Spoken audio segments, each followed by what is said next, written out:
اس نشست کے اعتبار سے میرا الوداعی تحفہ ہے آپ کے لیے، اور وہ یہ کہ میری جو دینی، ملی، تاریخی، سیاسی، عمرانی جو سوچ ہے، جو فکر ہے میرا، جو 50 برس سے زائد عرصے کے مطالعے اور غور و فکر پر مبنی ہے، جس مطالعے میں میری آنکھیں بنیادی طور پر قرآن اور حدیث ہیں، لیکن یہ کہ دنیا کا مشاہدہ، کھول آنکھ، زمین دیکھ، فلک دیکھ، فضا دیکھ، دنیا میں کیا ہو رہا ہے، کیا کیا عوامل ہیں، ماضی کیا تھا، ہم کہاں کھڑے ہیں، اب کہاں جانا ہے، اس پر میری ایک سوچ ہے، میرا فکر ہے۔ پھر یہ کہ ہماری اخروی نجات کا دار و مدار کس چیز پر ہے۔ تاریخ کے بہاؤ کو نہ میں روک سکتا ہوں، نہ آپ روک سکتے ہیں، وہ تو ڈانگ بہتا رہے گا، اور اس کو فیصلہ کرنے والا صرف اللہ ہے۔ کسی فرد بشر کے اختیار میں نہیں ہے کہ وہ تاریخ کے بہاؤ کو موڑ دے۔ ہاں، محمد رسول اللہ نے موڑا تھا صلی اللہ علیہ وسلم، لیکن یہ ہے کہ ہم اس تاریخ کے بہاؤ میں تنکوں کی طرح بہتے چلے جائیں، یا یہ کہ ہمیں کچھ کرنا ہے۔ اس اعتبار سے میں اپنے فکر کا خلاصہ آج آپ کی خدمت میں پیش کروں گا، وہ میرا اس سلسلہ اجتماعات کے اعتبار سے الوداعی تحفہ ہوگا۔ اب میں آغاز کر رہا ہوں۔ پہلی بات، اس سبب میں 3 باتیں مجھے کہنی ہیں۔ سب سے پہلی بات یہ کہ زندگی کی سب سے بڑی حقیقت موت ہے۔ ہم بھلائے رکھتے ہیں، اپنے ذہن سے اسے دور رکھتے ہیں، لیکن واقعہ یہ ہے کہ زندگی کی سب سے بڑی حقیقت موت ہے۔ خدا کے منکر پیدا ہوئے ہیں، لیکن موت کا انکار کرنے والا تو کوئی پیدا نہیں ہوا۔ اس لیے میں نے آیت آپ کو سنائی، کل نفس ذائقۃ الموت، ہر ذی نفس کو موت کا مزہ چکھنا ہے، ہر جاندار کو موت کا مزہ چکھنا ہے۔ ثم الینا ترجعون، پھر ہماری طرف لوٹا دیے جاؤ۔ تو زندگی کی سب سے اہم حقیقت موت، اور موت کے بعد رجوع اللہ، آخرت، یہ سب سے بڑی حقیقت ہے۔ ایک حقیقت سب مانتے ہیں، سب جانتے ہیں، دوسری حقیقت کے اوپر پردہ پڑا ہوا۔ میں نے اس اعتبار سے نوٹ کیا، یہ الفاظ قرآن میں 3 مرتبہ ہے، کل نفس ذائقۃ الموت، ہر جاندار کو موت کا مزہ چکھنا ہے۔ انبیاء اس سے مستثنا نہیں رہے، رسول اس سے مستثنا نہیں رہے، اولیاء اللہ مستثنا نہیں رہے۔ وقتی طور پر استثناء حضرت عیسیٰ کا ہے کہ ابھی وہ زندہ ہے، لیکن عیسیٰ یاتی علیہ الموت، حضور نے فرمایا عیسیٰ پر بھی موت آئے گی، جب دوبارہ آئیں گے، زمین پر اتریں گے، پھر اس کے بعد ان پر موت وارد ہوگی، ان کی نماز جنازہ پڑھی جائے گی، انہیں دفن کیا جائے گا حضور کے پہلو میں، شادی بھی کریں گے، اولاد بھی ہوگی۔ باقی تو یہ ہے کہ کل نفس ذائقۃ الموت، سب کو موت کا مزہ چکھنا ہے۔ عیسیٰ بھی بالآخر اس سے مستثنا نہیں رہیں گے، بلکہ قرآن میں ایک جگہ کہا گیا ہے أَفَإِن مِتَّ فَهُمُ الْخَالِدُونَ، کیا ہے نبی، اگر آپ کا انتقال ہو گیا تو یہ کیا ہمیشہ رہیں گے؟ کون ہے دنیا میں جو ہمیشہ رہے؟ انتقال تو ہونا، آپ کا بھی ہونا ہے۔ إِنَّكَ مَيِّتٌ وَإِنَّهُمْ لَمَيِّتُونَ،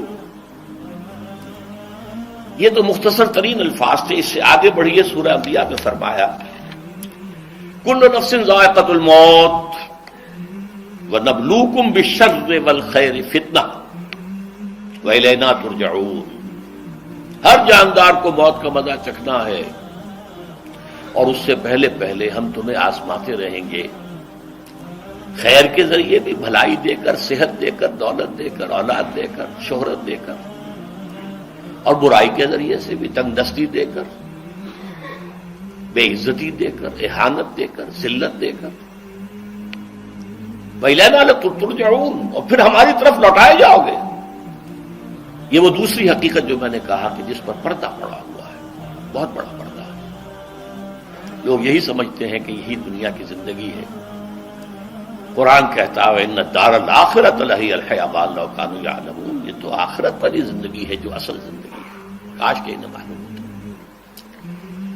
اس سے بھی زیادہ تفصیل سے یہ آل عمران میں آئی آیت، کل نفس ذائقۃ الموت وانما توفون اجورکم یوم القیامہ، ہر جاندار کو موت کا مزہ چکھنا ہے اور پھر تمہیں پورا پورا تمہارا اجر اور بدلہ دے دیا جائے گا قیامت کے دن۔ فمن زحزح عن النار وادخل الجنۃ فقد فاز، جو کوئی آگ سے بچا لیا گیا اور جنت میں داخل کر دیا گیا وہ تو کامیاب ہو گیا۔ اللہم ربنا اجعلنا منہم، اللہم ربنا اجعلنا منہم، اللہم ربنا اجعلنا منہم۔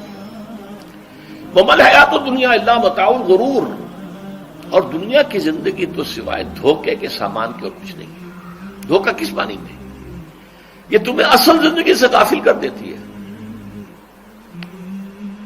تم کہیں سفر پر جا رہے تھے، تمہارا کہیں گھر تھا، تمہیں واپس آنا تھا، تم راستے ہی میں کسی دلچسپی میں ایسے مگن ہوئے کہ گھر بار سب بھول گئے۔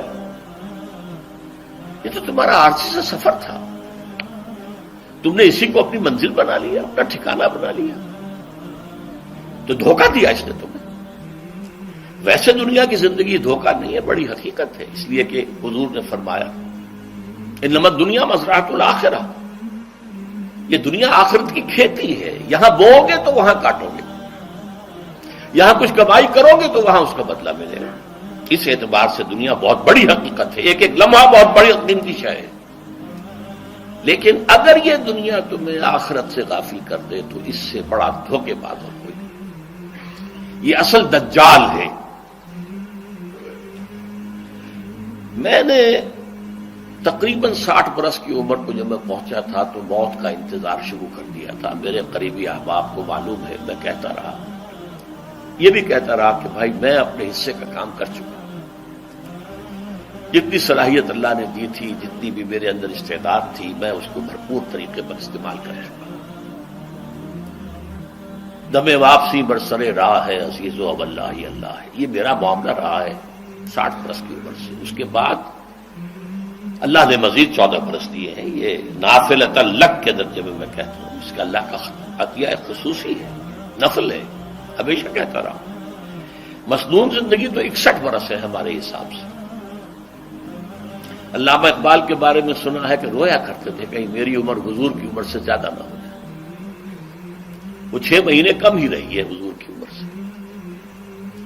جو حضور کی عمر تھی وہی حضرت ابو بکر کی، وہی حضرت عمر کی، وہی حضرت علی کی۔ ہاں، حضرت عثمان 82 برس کے ہوئے ماشاءاللہ۔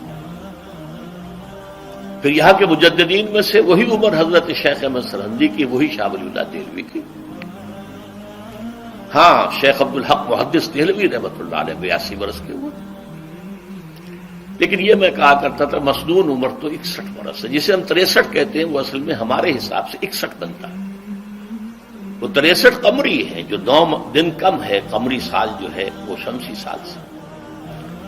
بہرحال میں اس وقت سے منتظر تھا، لیکن جو بھی وقت اللہ نے دیا ہے، اللہ کا شکر ہے، وہ مفید کاموں میں لگا ہے۔ ان میں خاص طور پر میں سمجھتا ہوں کہ اللہ کا مجھ پر سب سے بڑا احسان، اور مجھے پر نہیں، بہت بڑے پیمانے پر لوگوں پر جو احسان ہوا ہے، وہ میرا 1998 کا دورہ ترجمہ قرآن جو کراچی میں ہوا تھا۔ 1998 کے مارچ میں میرا بڑا آپریشن ہوا، دونوں گھٹنے تبدیل کیے گئے، لیکن 98 کے آخر میں، حالانکہ میں چل نہیں سکتا تھا، کراچی میں مسجد جو ہے اونچی ہے، دوسری منزل پر ہے، تو خاص ریمپ بنایا گیا جس کے ذریعے میں ویل چیئر پر مجھے لے جایا جاتا تھا۔ میں نے درس دیا۔ اس درس کی گزشتہ چند سالوں سے پوری دنیا میں جو گونج ہوئی ہے اللہ کے فضل و کرم سے، اللہ کی کوئی حکمت خداوندی اس کے ساتھ وابستہ ہے۔ اس میں میرے کسی کام کو دخل نہیں ہے، میری کسی کوشش کو دخل نہیں ہے۔ میں نے تو جو درس میں دیتا آ رہا تھا سن 85 سے دورہ ترجمہ قرآن، البتہ یہ بات ضرور ہے کہ میں نے محسوس کیا تھا کہ سن 98 کے اس درس میں دورہ ترجمہ قرآن کے مجھے خصوصی انشراح حاصل تھا۔ میری ساری گفتگو کا حاصل کیا ہے؟ دیکھیے، نظریاتی تحریکوں کا تعلق اشخاص سے نہیں ہوتا، ٹھیک ہے، کوئی اس کا داعی ہوتا ہے، کوئی اس کا مؤسس ہو جاتا ہے، کوئی اس کا آغاز کرنے والا ہوتا ہے، لیکن نظریاتی تحریک افراد سے وابستہ نہیں۔ افراد آتے چلے جاتے ہیں اپنا اپنا حصے کا کام کر کے، جس کو جتنا مقدر ہے، جس کی جتنی اللہ تعالیٰ کی طرف سے توفیق ہے، وہ اپنا کام کرے گا، چلا جائے گا۔ یہ چمن یوں ہی رہے گا اور ہزاروں جانور اپنی اپنی بولیاں سب بول کر اڑ جائیں گے۔ مبارک ہیں وہ لوگ جنہیں قرآن کی بولی بولنا نصیب ہو جائے۔ وَإِنْ يَحْسَبُ أَنِّي مِنْهُمْ، مجھے گمان ہے، اللہ کا فضل ہے کہ میں ان میں سے ہوں، میں نے قرآن کی بولی بولی ہے۔ اور قرآن مجید کو جیسا کہ وہ ہے، ایز اٹ از، اپنے کو مذمومہ خیالات، اپنے کوئی ذہن سے زائدہ نظریات کو میں نے اس میں دخل نہیں دیا، جسے انگریزی میں آپ آبجیکٹیولی کہتے ہیں۔ خالص معروضی طور پر قرآن کو پڑھا، قرآن کو قرآن سے سمجھائے یا پھر سیرت رسول سے سمجھائے۔ میں لفظ سنت کی بجائے سیرت استعمال کر رہا ہوں۔ قرآن مجسم حضور تھے صلی اللہ علیہ وسلم، اور حضور کی سیرت اور حیات جو ہے وہ قرآن مجید کی اصل تفسیر ہے۔ یہ حقیقت بھی بہت کم لوگوں کے علم ہے۔ وہ احادیث کا نام تو لیتے ہیں، احادیث بھی ہے، سیرت بھی تو احادیث ہی سے ہمیں ملتی ہے، لیکن میں خاص طور پر سنت یا حدیث کی بجائے سیرت کا استعمال۔ قرآن کی دو سورسز ہیں، قرآن خود اور سیرت رسول صلی اللہ علیہ وسلم۔ دین کی بات پھیلانا صدقہ جاریہ ہے، ثواب کی نیت سے ویڈیو کو شیئر ضرور کیجیے۔ جزاک اللہ۔